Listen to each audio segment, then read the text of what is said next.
Host to a singular NASCAR race and a women's professional baseball team, South Bend's very own amusement park. Only a few hundred feet from student housing for Indiana University's South Bend sits the last remnants of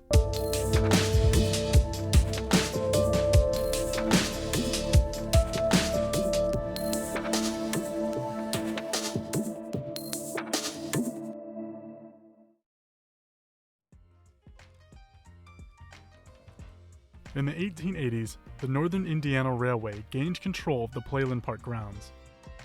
But the park originally went under a different name, Springbrook Park. Springbrook was originally used by the railway as a trolley park, which were picnic and recreation areas. These were typically constructed at the end of trolley lines to increase the usage of streetcars.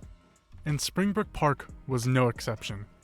With such popularity that by 1896, the grounds had an athletic field, bicycle track, grandstands, and a bandstand. Throughout all of their additions, the park was excavated to make it more welcoming. Springbrook continued operations into the early 1900s, becoming a booming attraction.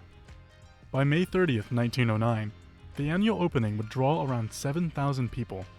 Only 3 years later in 1912, the park would add a casino, exposition hall, and a roller coaster.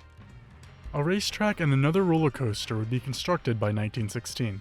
Then, to further increase attendance, the park would charge no admittance during weekdays before 6 p.m. But Springbrook would come to an end in 1924 at the hands of Earl Reddin. Reddin held a contest to rename the park, which was ultimately won by Ruth Ann Reed, who suggested the name Playland Park. Runner-up Celia Land received a $25 gold prize and an opportunity to rename the park's roller coaster to the Jackrabbit.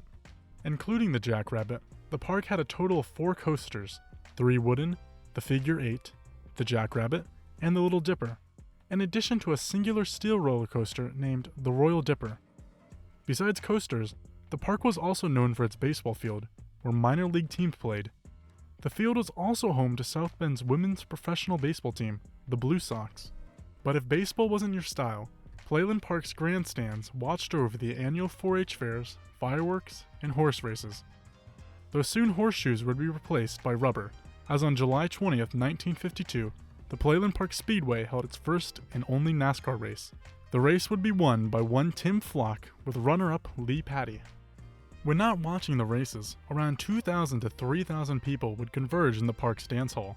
Playland would host numerous bands and prominent musicians including Cab Calloway, Duke Ellington, and Ozzie Nelson. But the prosperous years wouldn't last forever. In 1951, Reddin's son took over as park manager, and within a decade, the park's prosperity sharply plummeted.